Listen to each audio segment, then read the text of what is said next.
देंगे, ठीक है। और मेरे चैनल को ज्यादा से ज्यादा सब्सक्राइब लाइक मत करिएगा। अच्छे पढ़ाया जाएगा तो सब्सक्राइब लाइक करने की कोई जरूरत नहीं है।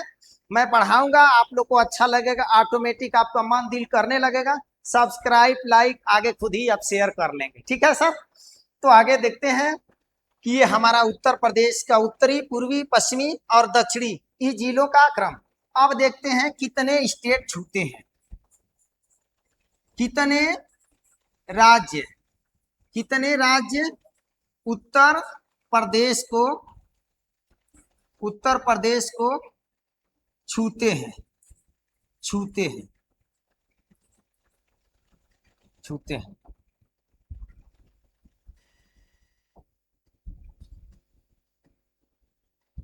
छूते हैं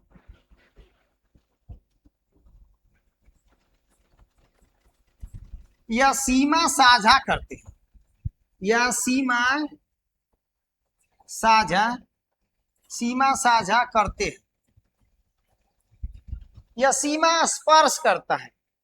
तो देखिए इसका एक आसान सा ट्रिक है, कभी मतलब भूलने का सवाल ही नहीं है। देखिए ये ट्रिक है, रवि हम ही, रवि हम ही छौझा, रवि हम ही छौझा। यानी देखिए कितने राज्य हैं, आपको भूलने का सवाल ही नहीं है कि कभी भूल सकते हैं। देखिए र से क्या है, ये है राजस्थान। क्या है? राजस्थान। भारत का सबसे बड़ा राज्य क्षेत्रफल की दृष्टि से राजस्थान। दूसरे की बात करते हैं बिहार। क्या है? बिहार। बिहार को जानते ही है, हमारे उत्तर प्रदेश के पूर्वी जिला यानी बलिया, बलिया के बगल क्या है? बिहार। जहाँ पे सबसे अधिक लोग उत्तर प्रदेश के लिए रोजगार वहाँ पे उपलब्ध हो रहा है और बिहार में लोग जा रहे हैं। हमारे सर भी हैं, वो भी बिहार का प्लान बना चुके हैं बिहार जाने के लिए, ठीक है। उसके बाद देखते हैं ह से है हरियाणा। क्या है? हरियाणा।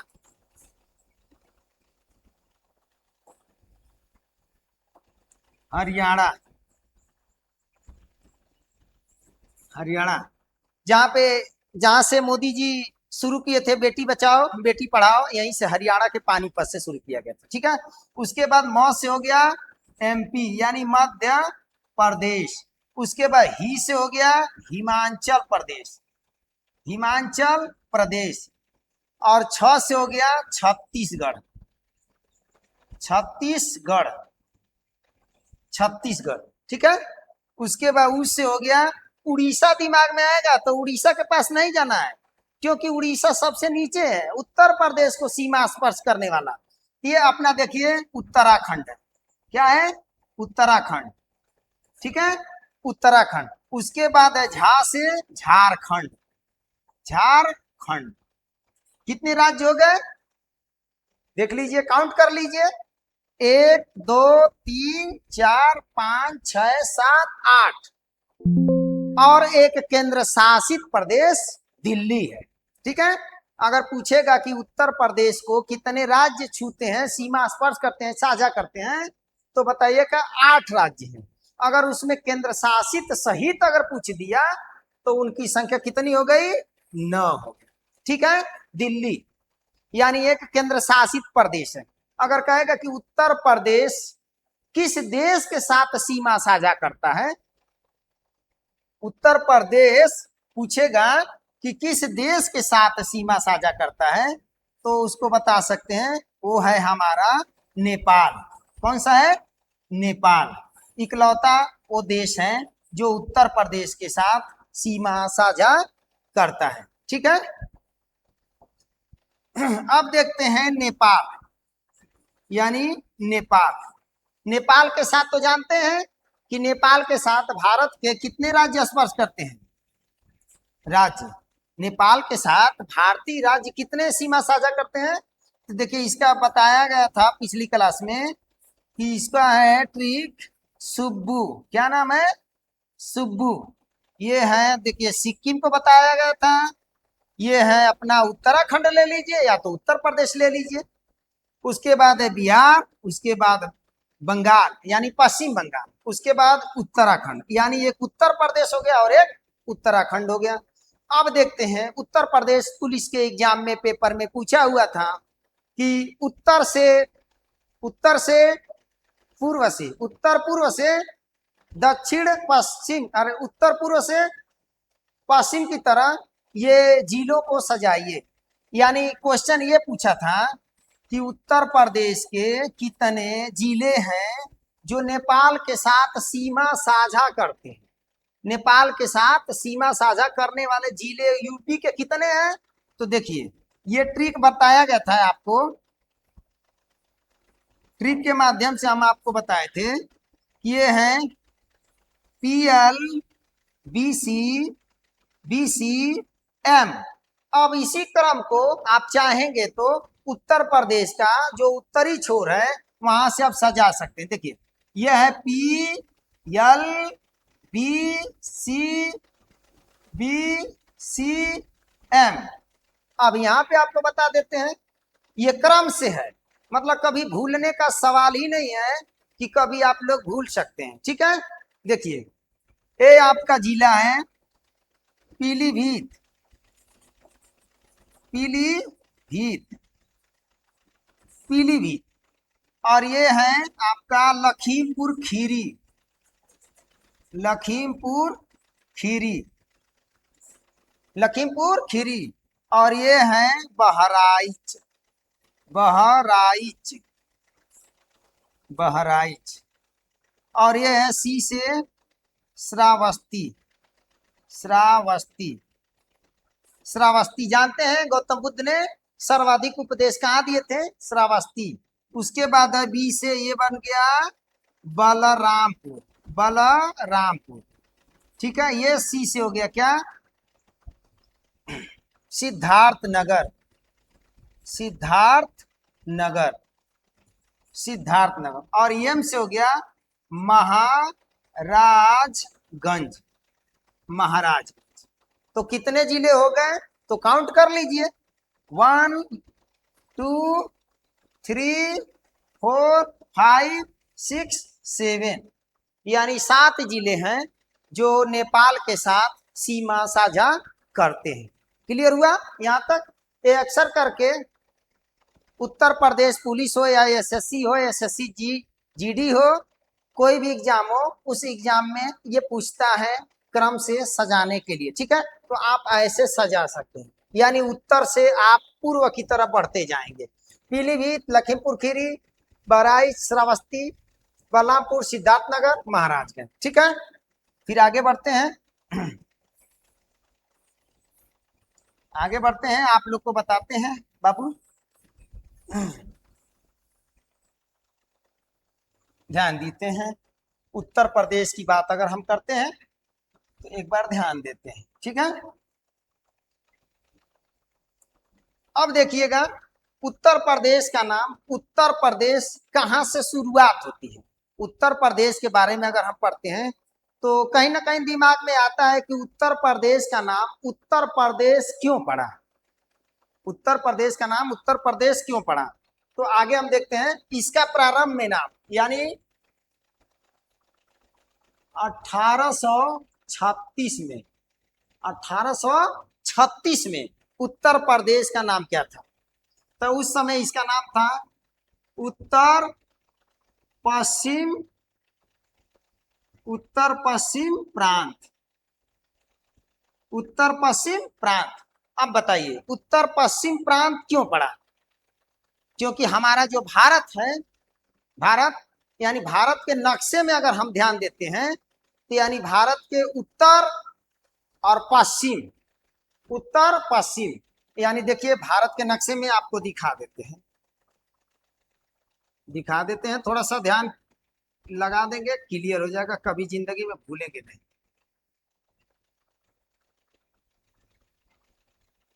ठीक है,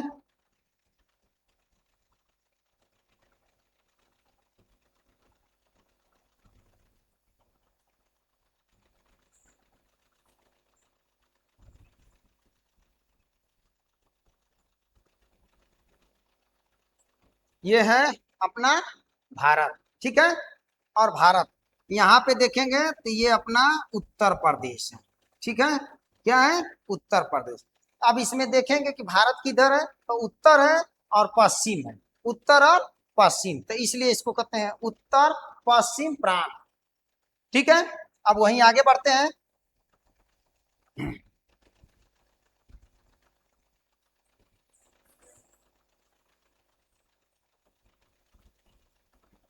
अब आगे बढ़ते हैं तो यहाँ पे देखते हैं, फिर 1836 के बाद, फिर देखिए 1877 में इसका नाम क्या पड़ा? 1877 में इसका नाम क्या पड़ा? तो इसका नाम पड़ा था आगरा अवध। आगरा और अवध, ठीक है, आगरा और अवध। 1877 में आगरा और अवध। फिर 1902 में पूर्ण रूप से, पूर्ण रूप से आगरा अवध, आगरा अवध हो गया, हो गया। ठीक है, उसके बाद देखते हैं, उसके बाद 1937 में, 1937 में इसका नाम, इसका नाम क्या पड़ा? संयुक्त प्रांत, संयुक्त प्रांत। और अक्सर करके परीक्षा में ये पूछता है कि उत्तर प्रदेश का नाम संयुक्त प्रांत कब पड़ा था, तो आप बता सकते हैं कि 1937 में उत्तर प्रदेश का नाम, उत्तर प्रदेश का नाम 1937 में संयुक्त प्रांत पड़ा था। क्लियर? फिर आगे बढ़ते हैं। 12 जनवरी, 12 जनवरी 1950 को इसका नाम, इसका नाम उत्तर प्रदेश पड़ा, उत्तर प्रदेश, उत्तर प्रदेश पड़ा। ठीक है, फिर बात करते हैं कि स्वतंत्रता के बाद, स्वतंत्रता के बाद, स्वतंत्रता के बाद 26 जनवरी, 26 जनवरी 1950 को उत्तर प्रदेश, उत्तर प्रदेश पड़ा नाम। 26 जनवरी यानी स्वतंत्रता के बाद पहली बार 26 जनवरी 1950 को इसका नाम उत्तर प्रदेश पड़ा। क्लियर? फिर बात करते हैं 1 नवंबर, 1 नवंबर, 1 नवंबर 1956 को यूपी का यानी उत्तर प्रदेश का पुनर्गठन हुआ था। क्या हुआ था? पुनर्गठन।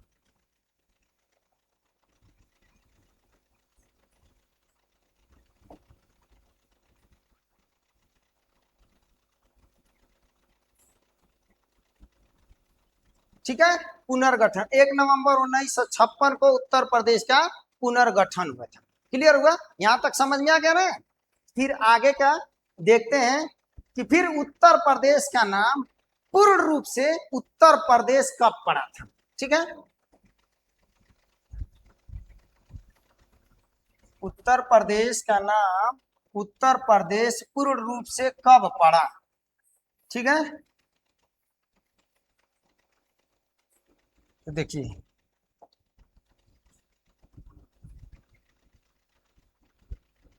उत्तर प्रदेश का नाम पूर्ण रूप से, पूर्ण रूप से उत्तर प्रदेश का नाम पूर्ण रूप से उत्तर प्रदेश कब पड़ा? कब पड़ा? कब पड़ा? ये है 24 जनवरी, 24 जनवरी 1950 को उत्तर प्रदेश, उत्तर प्रदेश पूर्ण रूप से बना, उत्तर प्रदेश पूर्ण रूप से बना था। क्लियर हो गया यहां तक? अब देखिए 24 जनवरी 1950 की महत्वपूर्ण घटना क्या क्या घटी थी, इस पे ध्यान दीजिएगा। 24 जनवरी 1950 को हमारे देश के संविधान की अंतिम बैठक हुई थी। हमारे देश का जो संविधान की जो बैठक हुआ करती थी, यानी जैसे बात करते हैं कि 9 दिसंबर 1946 को प्रथम बैठक हुई थी, उसी प्रकार 24 जनवरी का जो दिन था, ये महत्वपूर्ण घटना इस दिन घटी थी। 24 जनवरी 1950 को, 24 जनवरी 1950 को संविधान सभा की अंतिम बैठक हुई थी और संविधान सभा द्वारा संविधान पर 284 सदस्यों का हस्ताक्षर हुआ था। क्या हुआ था? हस्ताक्षर हुआ था। क्लियर? 284 सदस्यों ने उस पर हस्ताक्षर किया था संविधान सभा को। क्लियर? अब देखिए 24 जनवरी का दिन कितना महत्वपूर्ण है, यानी हमारे देश में राष्ट्रगान व राष्ट्रगीत को संविधान सभा ने अपनाया था। संविधान सभा क्या किया था? संविधान सभा ने अपनाया था। संविधान सभा ने क्या किया था? अपनाया था। क्लियर? यानी कहा जाता है कि शादी विवाह जब होने वाला रहता है तो 2 दिन पहले हल्दी मटमंगाना नहीं होता है। तो हमारा देश जब आजाद हुआ था 15 अगस्त 1947 को, हमारा देश जब आजाद हुआ था 15 अगस्त 1947 को, तो जब हमारे देश का संविधान जब लागू हुआ, मेरे देश का संविधान 26 नवंबर 1949 को लागू हुआ, तो कुछ लोग के दिमाग में तुरंत चला जाता है कि अरे सर हमारे देश का संविधान तो 26 जनवरी 1950 को लागू हुआ। तो मैं भी वही कहने वाला था कि 26 नवंबर 1949 को हमारे देश का संविधान लागू हुआ, लेकिन आंशिक रूप से लागू हुआ था, पूर्ण रूप से लागू नहीं हुआ था। 26 जनवरी 1950 को पूर्ण रूप से लागू हो गया, संपूर्ण रूप से, यानी पूरे भारत में। और 26 नवंबर 1949 को केवल 16 आर्टिकल लागू हुए थे। जैसे एग्जाम्पल की बात करते हैं तो 5, 6, 7, 8, 9, ठीक है। उसके बाद 60, 324, 366, 367, 379, 80, 81, उसके बाद 84, 88, 90, 91 करके ऐसे टोटल 16 अनुच्छेद उस दिन लागू हुए थे 26 नवंबर 1949 को। और 26 जनवरी 1950 को संपूर्ण भारत में हमारे देश का संविधान क्या हो गया था? लागू हो गया था। क्लियर? यहाँ पे 24 जनवरी 1950 को महत्वपूर्ण घटना घटी ना, तो इस पे ध्यान दीजिएगा। इससे रिलेटिव बहुत सारे क्वेश्चन बनते हैं। फिर आगे हम बात करते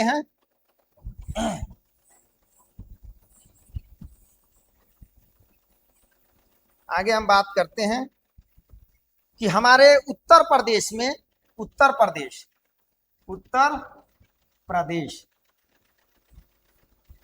विभाजन, उत्तर प्रदेश का विभाजन कब हुआ था? ठीक है। तो उत्तर प्रदेश देखिए सन 2000 की बात है, सन 2000 ये महत्वपूर्ण सन है। इसी समय 3 राज्य बने थे। कितने राज्य बने थे? 3 राज्य। जैसे मान लेते, बता रहे हैं हम आपको, छौझा 1 नवंबर, 9 नवंबर, 15 नवंबर, 1 नवंबर, 9 नवंबर, 15 नवंबर, और ये सन था 2000। इतने राज्य बने थे, 3 राज्य। 6 से देखिए छत्तीसगढ़, ठीक है। उसके बाद है उत्तराखंड, उसके बाद है झारखंड, क्लियर। ये 3 राज्य बने हैं। 1 नवंबर को छत्तीसगढ़, 1 नवंबर को छत्तीसगढ़, 9 नवंबर को उत्तराखंड, 15 नवंबर को झारखंड, और सन की बात करते हैं तो 2000। तो देखिए हम यहाँ उत्तर प्रदेश पढ़े तो हम यहाँ पे इसकी बात करते हैं, ठीक है। यानी उत्तर प्रदेश से उत्तराखंड कब निकला था, तो 9 नवंबर, 9 नवंबर, 9 नवंबर 2000। 13 जिलों, 13 जिलों को काटकर, 13 जिलों को काटकर उत्तराखंड राज्य बना। 13 जिलों को काटकर उत्तराखंड राज्य क्या हुआ था, बना था। क्लियर। लेकिन हाँ आप लोग जरूर से ध्यान दीजिएगा, हर कंपटीशन जो होने वाला है, आगामी परीक्षाएं हैं, उसमें जरूर ये पूछता है कि झारखंड, उत्तराखंड और ये छत्तीसगढ़ राज्यों के क्रमों को सजाइए, ठीक है। चलिए आगे बढ़ते हैं।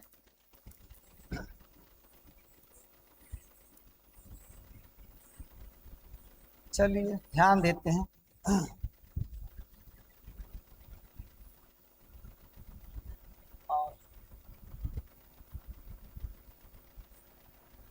उत्तर प्रदेश की बात करते हैं तो उत्तर प्रदेश से आगे देखते हैं कितने राज्य का निर्माण हुआ। 3 राज्य बने थे सन 2000 में। कितने राज्य बने थे, 3 राज्य बने थे। आगे की बात करते हैं। सन 1921 में, सन 1921 में उत्तर प्रदेश, 1921 में उत्तर प्रदेश, उत्तर प्रदेश की राजधानी, की राजधानी कहाँ हुआ करती थी, तो ये 1921 में ये आगरा थी। कहाँ थी, आगरा। क्लियर, आगरा। उसके बाद, उसके बाद पूर्ण रूप से, उसके बाद पूर्ण रूप से 1921 में ही आगरा, सॉरी सॉरी सॉरी 1921 में लखनऊ, लखनऊ बना दिया गया, बना दिया गया, लखनऊ बना दिया गया, ठीक है। अब आगे बात करते हैं उत्तर प्रदेश में जिलों की संख्या। महत्वपूर्ण क्वेश्चन बनने वाला जो है, जिलों की संख्या। उत्तर प्रदेश में जिलों की संख्या कितना है, 75। मंडलों की संख्या कितना है, मंडलों की संख्या है 18, ठीक है, 18।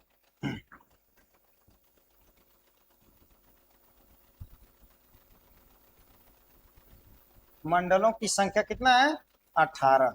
अब हम पढ़ते हैं जिलों के बारे में, ठीक है, जिलों के बारे में।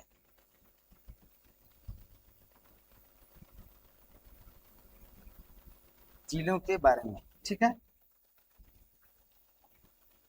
चलिए ध्यान देते हैं। देखिए उत्तर प्रदेश, उत्तर प्रदेश का सबसे बड़ा, सबसे बड़ा जिला, उत्तर प्रदेश का सबसे बड़ा जिला क्षेत्रफल की दृष्टि से, क्षेत्रफल की दृष्टि से कौन सा है बाबू, ये है लखीमपुर खीरी, लखीमपुर खीरी, लखीमपुर खीरी। एक मिनट,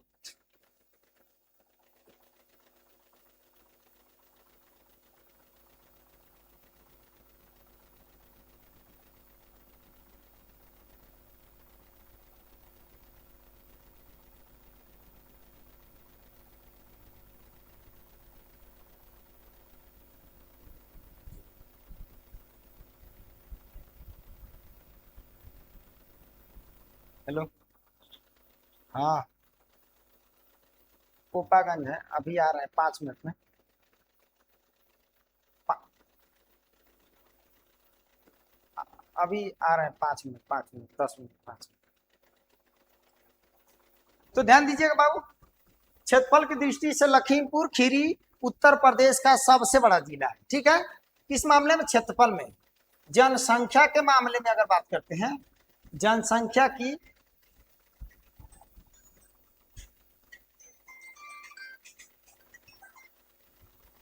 जनसंख्या की दृष्टि से बात करते हैं, जनसंख्या की दृष्टि से, जनसंख्या की दृष्टि से अगर बात करते हैं बात, ये है प्रयागराज, प्रयागराज। ठीक है, ये क्षेत्रफल की दृष्टि से अगर बात करते हैं तो बड़ा लखीमपुर खीरी है, और जनसंख्या की दृष्टि से बात करते हैं तो ये है प्रयागराज। ठीक है, और देखिए क्षेत्रफल की दृष्टि से, क्षेत्रफल की दृष्टि से, क्षेत्रफल की दृष्टि से सबसे छोटा, सबसे छोटा जिला, क्षेत्रफल की दृष्टि से सबसे छोटा जिला कौन सा है? हापुड़। कौन सा है? हापुड़। और जनसंख्या, जनसंख्या की दृष्टि से, जनसंख्या की दृष्टि से सबसे छोटा, सबसे छोटा जिला कौन सा है? ये अपना हो गया महोबा, महोबा। क्लियर? अब साक्षरता की दृष्टि से देखते हैं, साक्षरता, साक्षरता की दृष्टि से बड़ा जिला ये है गौतम बुद्ध नगर, गौतम बुद्ध नगर, गौतम बुद्ध नगर। क्लियर? साक्षरता दर की दृष्टि से अगर देखते हैं, सबसे कम साक्षरता दर कम किस राज्य की है, किस जिले की है, सॉरी किस जिले की है? यानी गौतम बुद्ध ने सबसे कम, गौतम बुद्ध ने सबसे अधिक उपदेश कहाँ दिए? श्रावस्ती में। और साक्षरता की दर सबसे कम जिला कौन सा है? तो वो है श्रावस्ती, श्रावस्ती। क्या है? श्रावस्ती। क्लियर? अब देखिए क्षेत्रफल की दृष्टि से देख लिए, जनसंख्या की दृष्टि से देख लिए, और साक्षरता की दृष्टि से देख लिए। क्लियर? अब हम ध्यान देते हैं कि उत्तर प्रदेश में, ठीक है, उत्तर प्रदेश में प्रथम, तो उत्तर प्रदेश की प्रथम की बात करते हैं तो उत्तर प्रदेश के प्रथम मुख्यमंत्री, उत्तर प्रदेश के प्रथम मुख्यमंत्री, तो मुख्यमंत्री का क्या नाम है? पंडित गोविंद, पंडित गोविंद बल्लभ पंत, पंडित गोविंद बल्लभ पंत। ठीक है, अब उत्तर प्रदेश के प्रथम, प्रथम मुख्यमंत्री, मुख्यमंत्री, प्रथम मुख्यमंत्री, लेकिन क्या? महिला। प्रथम मुख्यमंत्री महिला कौन है? यह है सुचेता, सुचेता कृपलानी, कृपलानी। क्लियर? सुचेता कृपलानी। अगर इसी क्वेश्चन को पूछता है कि भारत की प्रथम, भारत की प्रथम और किसी राज्य की प्रथम, तो सुचेता कृपलानी, यानी हमारे भारत के प्रथम महिला मुख्यमंत्री उत्तर प्रदेश राज्य की बनी थी। तो इस प्रकार क्वेश्चन बन सकता है कि भारत की प्रथम महिला मुख्यमंत्री, तो आप लोग कंफ्यूजन मत होइए कि नहीं भारत में तो मुख्यमंत्री होता नहीं है, भारत में नहीं होता, लेकिन भारत के किसी राज्य में हुआ ना, तो पहली बार मैंने सुचेता कृपलानी। उसी प्रकार इसी से रिलेटिव क्वेश्चन है कि उत्तर प्रदेश के प्रथम राज्यपाल, उत्तर प्रदेश के प्रथम राज्यपाल ये हैं सरोजनी नायडू, सरोजनी नायडू, सरोजनी नायडू। ये भारत के संबंध में भी है और उत्तर प्रदेश के संबंध में प्रथम राज्यपाल सरोजनी नायडू। अगर बात करता है सर्वाधिक बार, क्या सर्वाधिक बार मुख्यमंत्री बनने का श्रेय किसको जाता है? सर्वाधिक बार मुख्यमंत्री बनने का श्रेय किसको जाता है? ये बता सकते हैं सुश्री मायावती। इन्होंने 4 बार मुख्यमंत्री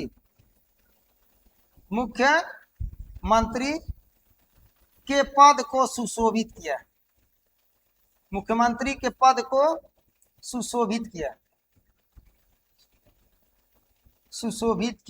क्लियर? सर्वाधिक बार मुख्यमंत्री, यानी 3 जून 1995 में प्रथम बार मुख्यमंत्री बनी थी। ठीक है, अब बात करते हैं कि उत्तर प्रदेश में राज्यपाल, ठीक है, उत्तर प्रदेश में राज्यपाल की बात करते हैं। देखिए, ध्यान दीजिएगा, उत्तर प्रदेश में संवैधानिक तंत्र विफल हो जाने पे, उत्तर प्रदेश में संवैधानिक तंत्र के विफल हो जाने पर राष्ट्रपति शासन लगता है। क्या लगता है? राष्ट्रपति शासन। यूपी में कितनी बार? ये है 10 बार। उत्तर प्रदेश में अब तक कितनी बार राष्ट्रपति शासन लगा है? तो 10 बार राष्ट्रपति शासन लगा है। क्लियर? देखिए, अनुच्छेद 356 में राज्य के संवैधानिक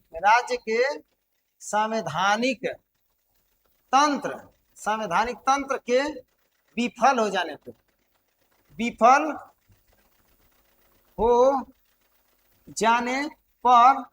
राष्ट्रपति शासन लगता है। क्या लगता है? राष्ट्रपति शासन लगता है। राष्ट्रपति शासन। तो अब तक कितनी बार राष्ट्रपति शासन? 10 बार राष्ट्रपति शासन उत्तर प्रदेश में अब तक लगा है। क्लियर? फिर आगे की हम बात करते हैं कि उत्तर प्रदेश से प्रथम रिलेटिव हो गया। उसके बाद है और महत्वपूर्ण क्वेश्चन बनते हैं कि जैसे पूछता है कि उत्तर प्रदेश में सर्वाधिक अफीम किस जिले में होता है? तो गाजीपुर में होता है। कहाँ पे होता है? गाजीपुर। उत्तर प्रदेश में अफीम की खेती कहाँ होती है? गाजीपुर में। लॉर्ड कॉर्नवालिस की कब्र कहाँ है? तो गाजीपुर में है। लॉर्ड कॉर्नवालिस की कब्र कहाँ है? गाजीपुर में। लॉर्ड कॉर्नवालिस का मकबरा कहाँ है? तो गाजीपुर में है। अगर बात करते हैं कि उत्तर प्रदेश का ऊंचा बांध कौन सा है? ये है राम गंगा बांध। कौन सा बांध? राम गंगा बांध। उत्तर प्रदेश की लंबी नहर की बात करता है। ये है शारदा नहर। उत्तर प्रदेश में अगर पूछता है कि गंगा नदी कहाँ से प्रवेश करती है? गंगा नदी का प्रवेश कहाँ से होता है? ये होता है बिजनौर से। कहाँ से होता है? बिजनौर से, जहां से मायावती पहली बार चुनाव जीती थी। ठीक है, यहीं से हमारी गंगा नदी प्रवेश करती है। और गंगा नदी उत्तर प्रदेश की सबसे लंबी नदी है। गंगा नदी उत्तर प्रदेश की सबसे लंबी नदी है। क्लियर? अभी हाल ही में देखें तो उत्तर प्रदेश के पुलिस वाले पेपर में पूछा था कि सुरहा ताल पश्चिम बिहार कहाँ है? तो कहाँ है बच्चों? तो उत्तर प्रदेश में सुरहा ताल पश्चिम बिहार अपना बलिया में है। कहाँ है? बलिया में। और बलिया में जो सुरहा ताल पश्चिम बिहार है, बलिया में सुरहा, सुरहा ताल, पक्षी विहार। ठीक है, तो इसका वर्तमान नाम, इसका वर्तमान नाम, इसका वर्तमान नाम क्या है? जयप्रकाश, जयप्रकाश पक्षी वन्य जीव विहार। ठीक है, वन्य जीव पक्षी विहार। अगर बात करते हैं उत्तर प्रदेश की, उत्तर प्रदेश में, उत्तर प्रदेश में चारा एवं घास, चारा एवं घास अनुसंधान, अनुसंधान संस्थान, अनुसंधान संस्थान कहाँ है? ये है बाबू झांसी में। क्योंकि जब गांव में गाय को भैंस को जो खिलाता है हमेशा उसके करीब ही रहता है, तो मान लो कोई खेती बाड़ी करके बरसीम या चारे वाली कोई फसलें अगर लाएंगे तो आपकी गैया हो या भैंसिया हो आपको झांसने लगेगी, झांसने। तो इसलिए घास एवं चारा अनुसंधान को झांस रही है, तो झांसी से याद कर लेंगे। ठीक है, झांसी, बस रहने दे बस। ठीक है, तो आज के लिए बस यहीं तक। जय हिंद, जय भारत।